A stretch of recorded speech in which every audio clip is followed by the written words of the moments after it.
Hej. Hey. Mau. Ja, Sofie er blevet enig med sig selv, at hun skal spille Five Nights at Freddy's. Og jeg har spillet den er bare på en anden kanal. Og jeg har kun spillet dag 1 indtil videre, så jeg sætter hendes ting sammen, så vi... Jo. Nej, men vi sætter dine ting sammen, det vil sige, at jeg klipper i dem. Og sætter dem sammen, så det kun er dine ting, der bliver sat i dine. Så, ja. Er du sikker på, at de kan spille skærmen med? Ja. Jeg har selv spillet det sådan. Så værsgo. Jeg sidder og spiser is samtidig, så lad være med at spørge, hvad det er, jeg spiser. Hvad gør man? Du skal bruge musen. Du skal bruge musen. Nej, jeg kan ikke lide det der. Skal jeg sige først? Nej, kom ikke! Ej, sæk! Lydia! Her, baby. Kan de se mig? Ja. Hej. Og hun sidder i is, jeg sidder og spiser chips. Jeg har selv betalt for den. Okay. Nå, nej, åben, du bruger strøm! Du må ikke bruge fucking strøm! Lad være! Sluk lyset! Sluk. De begynder først at bevæge sig klokken 2. 2-3 stykker. Hvad må jeg så gøre? Du skal bare sidde her på ham. Du kan også klikke der, hvis du kører på. Og så skal du kigge kameraerne hernede. For eksempel sådan her. Så er der kamera. Og du kan finde dem på sådan noget, som han gjorde. Foxy! Jeg elsker Foxy. Og så gå ned. Nå. Så gå ned. Du går på restaurant. Og så kan du gå her, så er der lys der. Og dør der. Det kan du bare se. Men du skal spare strøm indtil klokken 6. Hvor så de kommer, de der klamme mennesker? Robotter.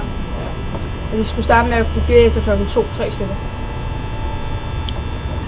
Vi gør det i hvert fald, da jeg spiller. Og det synes jeg er fedt sjovt. Og så hvis jeg var der, vil jeg holde dem op på selve dem. Op på scenen, der kamera af i dag.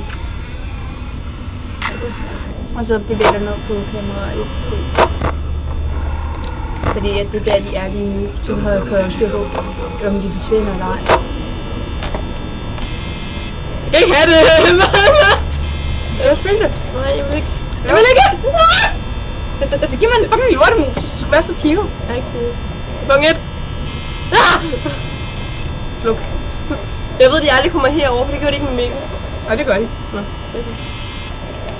Du skal regne med, det der er den første. Han spillede 3'eren, der er den vi så. Jamen, jeg har også lige fået at se, hvor jeg har spillet 1'eren. Men det er forskelligt. Det kommer an på, om Shaker kommer efter dig. Med det. Det er kyllingen. Den er da dejligt fine lille kugle. Kommer han derover? Hun, luk døren! Nå, bruger strøm på at lukke døren? Ja! Nå. Og når du bruger strøm, så kommer Freddy efter dig. Hvad med det? Det er bamsen!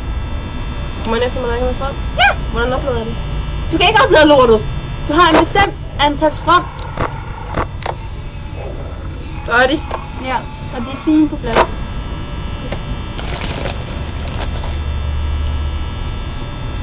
Så mens hun køber lidt ud, så vil jeg lige sige, at jeg laver et link.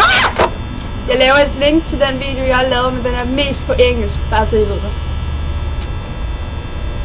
Og den er også på en anden kanal. De er der stadigvæk. Ja. Der er ikke nogen af dem, der er her. Foxy er inde under den der scene. Ikke tæppe noget. Og så når han kommer, lige sådan, at du kan se det der, når han er begyndt, når det der scenetæppe skal fra, så skal du lukke den der dør til venstre. Lige meget hvad. De er der stadigvæk.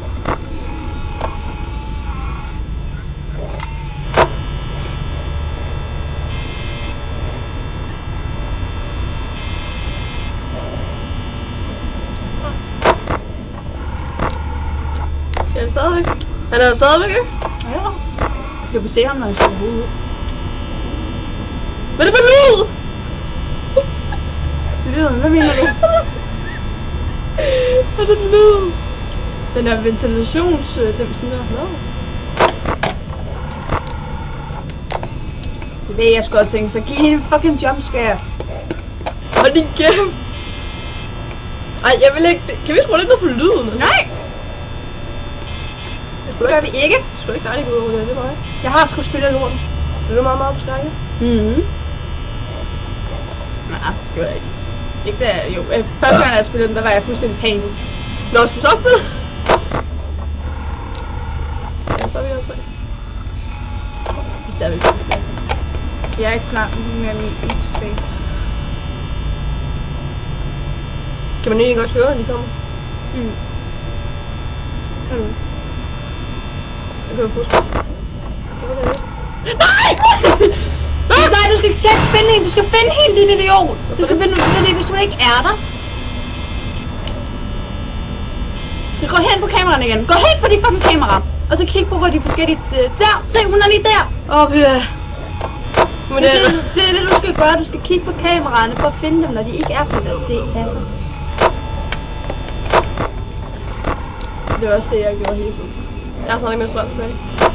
Du har 50%, det er rigeligt. Okay, det er dag 3. Nat 3 nu. Nej, det er nat 1, og du er på klokken er 3 om aftenen. Det er min. Godt, lille kylling, du er stadigvæk. Det er bare sindssygt. Er det det? De vil sætte dig ind i en af de der dragter, fordi de tror, det er sådan en skelet, der er inde i de der dragter der. Så vil de sætte dig ind i sådan en dragt, som de har på. Og man siger også, at det er nogle børn, der blev dræbt, der har besat dem. Ah! Han er skåret væk. Hvor er han henne? Hvor er du? Der. Han er på vej ned til. Den der dør. Den der på måske. Men dengang han er i. Men du skal tjekke begge døre, og så skal du også tjekke på kameraet.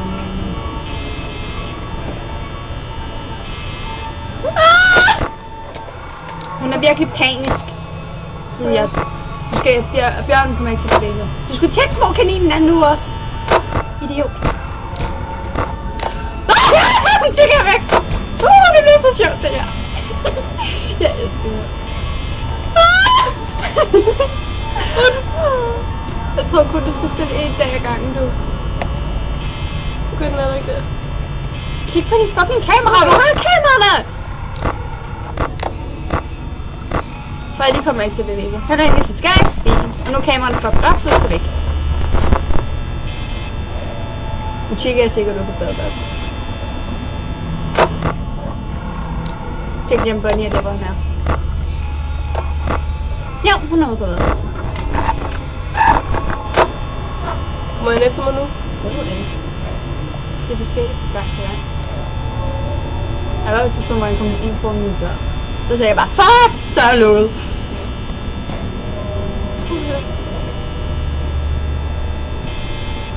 Jeg kan godt tjekke, hvor han er på kameraet.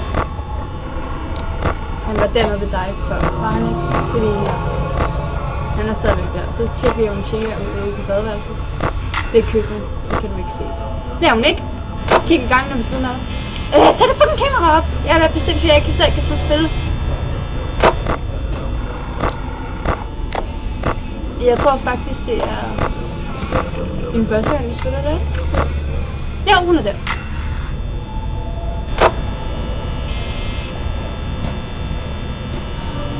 Klokken er snart 6. Overlever.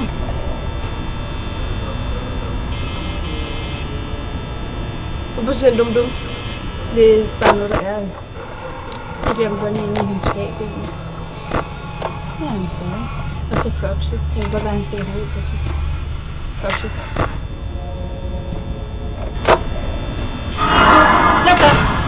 Hvem var det? Det var Bonnie. Det var kaninen, der prøvede at dræbe dig. Er den stadigvæk? Ja. Hvor er så den være? I et stykke tid. Prøv at trykke på den. Den er væk.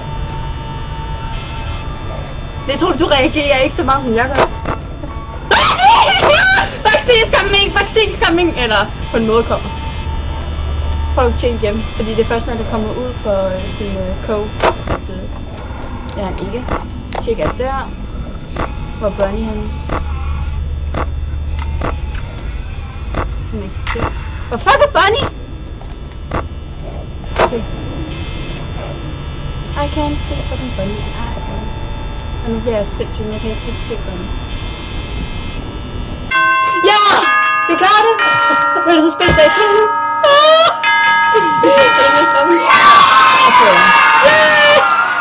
Hvad mindre du hellere vil spille 1'eren igen?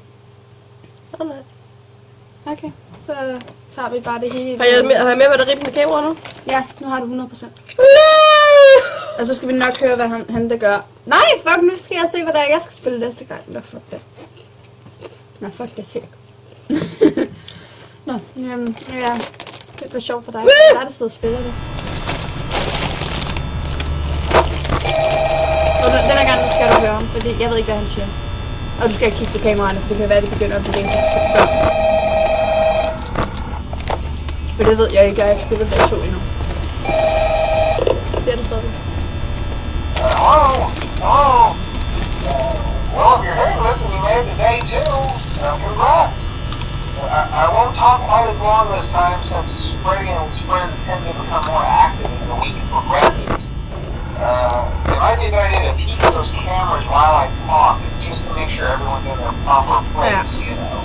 Interestingly enough, Freddy himself doesn't come on stage very often. I've heard he becomes a lot more active in the dark though, so hey, I guess that's one more reason not to run out of power, right? Ja, men de er ikke begyndt at bevæge sig. I also want to emphasize the importance of using your Virkelig, har du meget bedre, end du gjorde? There are blind spots Nej, det flipper mere ud. and those blind spots happen to be right outside your door. So if you can't Jeg er find fuldstændig rolig. Det er meget på af det. Det er der nu. Ikke før. Og så har vi fået noget med spænding, ikke? Kig af det! Hold det. I'm not implying that.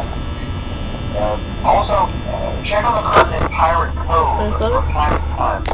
The character in there seems unique in that he becomes more active with the camera and for long periods of time. I guess you don't Han have siger, to du skal watch. godt øje med Foxy for en gang imellem. Bare lige for... I'm sure you have everything under control. Talk to you soon. Oh, really? Han står i gang. Hvad var det ved? Du kan jo se. Sådan er her. Nu kan så gå ind og se, tage den over. Du kan se, han står på linken. Kig lige på tjekker i Foxy. Nu glemte du på kyllingen. Nå, jeg får det. Nå, bare lige derinde.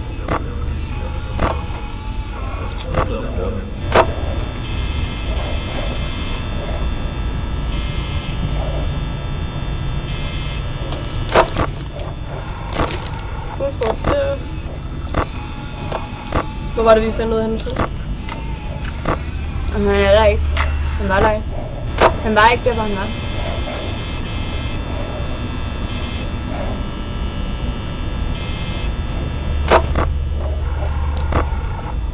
Står stadig.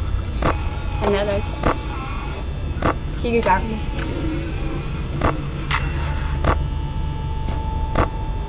Ellers så prøv at tage kameraet ned.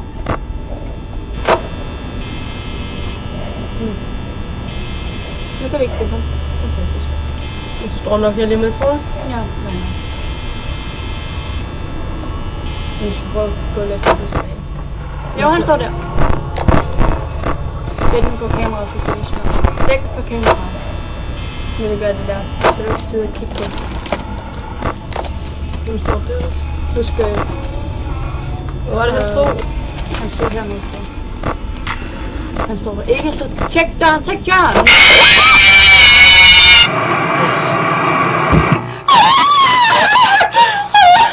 Jeg sagde ikke, tjek døren, når du kan se ham der! Game over! En gang til! Det er 2! Og nu fik du fuldstændig ud. Nu skal du trykke continue. Og så skal det der alarm, når den lige pludselig bliver op. Det er mit fordi, jeg har hjerte. en Facebook-side samtidig så. Mit hjerte. Ja, så. Fuck! Hvad fanden er min halskede? Indunder. Nå. Ja.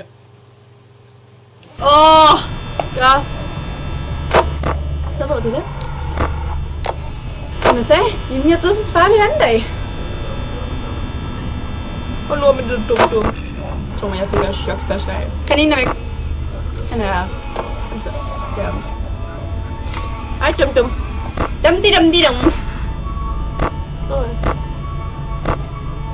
Ja, det er jo fint. Bare vent på et tidspunkt for at købe chok af ham. Det var sgu også ham, der kom lige før. Ja. Ah! Jeg sagde det jo. Jeg vidste, han ville gøre det der. Jeg vidste, han ville gøre det. Jeg vidste, han ville gøre det. Okay, han er væk. Find ham. Hurtigt. Han er i hjørnet. Han er fucking lige ved siden af os. Jeg slugte den. Synes jeg. Fordi jeg ved ikke, om han lige pludselig kan blive bare herfra. Hvad med den anden der? Der er der ikke nogen. Tjek lige om tjekker stadigvæk er på sin plads. Ja. Og så et par pirater. En kan Foxy.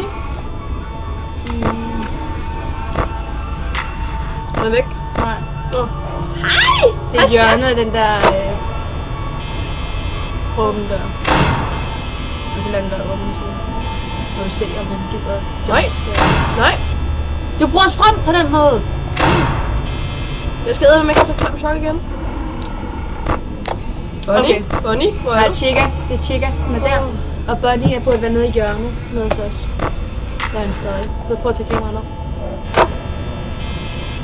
Og så på den anden side også. Fordi det er der Chica kommer. Højst sandsynligt. Jeg kan ikke lide det her spil her. Den går. Hvorfor kommer Bamse aldrig? Fordi det gør han ikke. Han er stadig på den plads, hvor Du bliver stående der. Lille ven. Lille ven. det gør han sikkert ikke, skal du vide. Okay.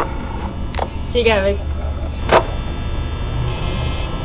Og du har ikke tænkt dig at tjekke de andre rum? Nej.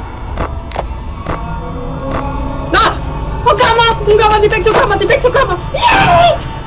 Hvad fuck laver du nu? Lukker dem ud. Du bruger strøm, kvindemenneske! Det er det, der gælder om at køre frem og tilbage. Hop og tilbage, det gør jeg. Så da jeg var ved at flippe ud første gang, jeg spillede det. Der blev jeg også bare ved at frem og tilbage. Kig lige på den anden der også, for det er der Bonnie er. Bonnie er på den anden side. Hey. Han er stadig. Men hun er væk. Ja. Hvor er hun? Nu finder jeg hul. Nu er der. Kig lige på hovedet. Fuck. Foxy, du bliver derinde. Hør du mig? Bliv! Bunny! Ah! Hvad er der ikke? Nej, men hvor fuck er han? Det ved jeg da ikke sgu.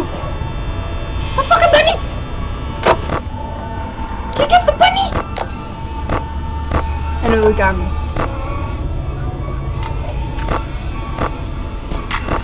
Du bliver derinde, Foxy. Kan du ikke lide Foxy? Jo, jeg kan godt lide ham, men jeg vil bare ikke have komme og spurgte det her til, så giver jeg så fucking jumpscare. Som Bonnie lige gjorde. Han er inde i skab. Okay.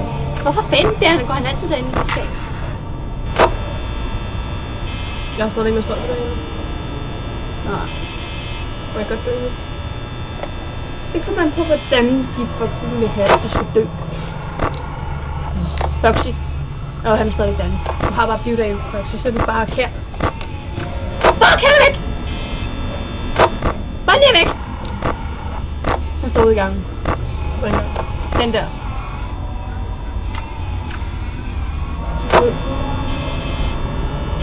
Og den er ikke engang 3 nu, du har brugt over halvdelen. Jeg er ikke lige frem, jeg skulle med dig. Det forstår jeg sgu godt. Nu er den 3. Kig på dørene! Jeg ved jo ikke, om der fucking sker, der kommer nogen. Jeg bliver så pæst. Sorry.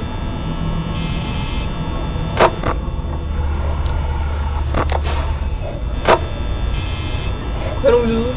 Jeg begynder at få køkkenet af.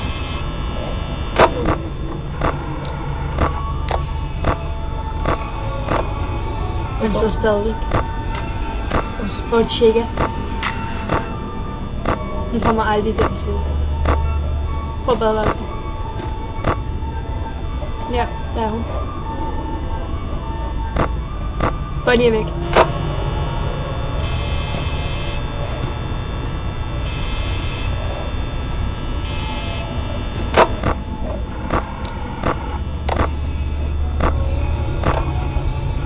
Hvor fanden er han gået hen? Det ved jeg ikke. Han står stadigvæk ude i gangen. Ja. Du har bare dødt dem, fordi jeg var sindssygt. Fordi han kommer bare løbende, ham kan du ikke stoppe. Han kommer bare løbende. Og så lige snart han er ude fra derfra, så skal du bare lukke døren så hurtigt som muligt, hvor du kan se ham der.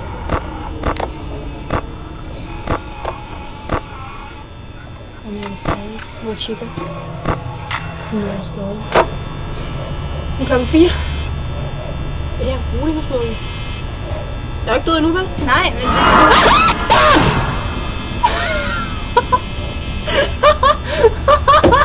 Mit hjerte! Kig lyset. Tak. Du kan også gøre det samme døren og lukke. Hvordan fanden kan jeg se, om han er der eller hvad? Ja, han der skyer, når det er. Jeg går tjekker væk. Han er sikkert ude i køkkenet. Og Bonnie henne.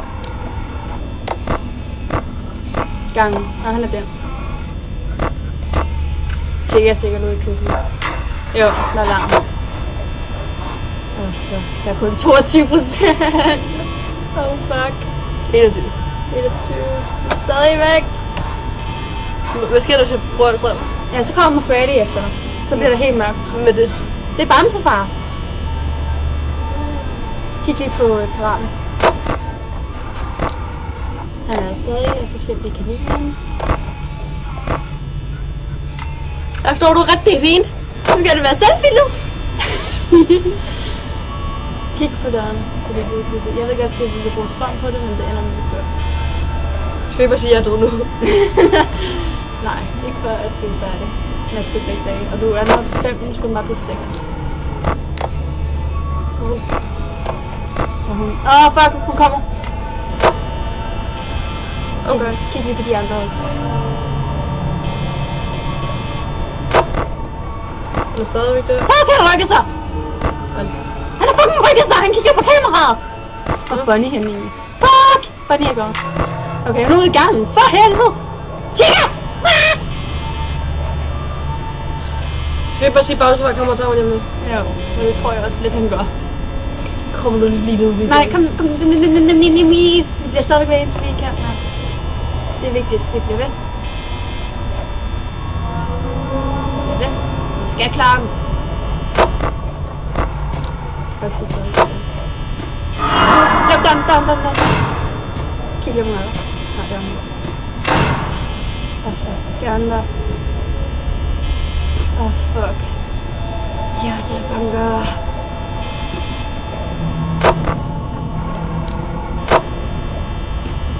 Kom nu. Nej, det bliver nu mere. Du har stadigvæk 3%. Kom nu, bliver nu bare 6. Hurtigt. 6! Kom nu. Kom nu, skat. Kom så. Kom, bliver nu ved. Hvis du ikke bliver, hvis kommer det på et tidspunkt, så bliver vi... Eller du bliver marcipaner. Ja! Ja! Det klarer du! Ja! For helvede. Fuck, det var godt på! Yay! Thanks for playing a demo. Yay! Ja, okay, det gider vi ikke. Vi gider ikke at have den fulde endnu. Freddy and his friends are waiting. Det vil sige, Freddy og hans venner venter. Ja, de venter på dig. De venter på dig, indtil jeg får en hel. Ja, så det var det for i dag. For dig i hvert fald. Så ja. Er jeg ikke bare... så Vi har sgu lavet, vi har spillet det i 24 minutter. Ja, det er sådan går det, når man dør. Et par gange. Så ja, vi slutter af nu og ses, og jeg håber, I vil se mine videoer på engelsk også, når jeg laver en link til dem og sådan noget. Det var hårdt, det var... Panisk. Jeg er glad for, at du kom væk fra det, men jeg skulle have høretelefonen af. Ja. Fuck. Jeg havde virkelig overvejet, at hun skulle have høretelefoner i. Det er reddet min dag, de sagde det der. Yeah! Så, jeg havde fucking 1% strøm tilbage. Ja, så... Men vi ses. Ja, vi ses. Jeg skal nok prøve at spille flere gange af det. Ja, når vi Hej. får de andre demoer, så ja. Ja. Hej! Hej!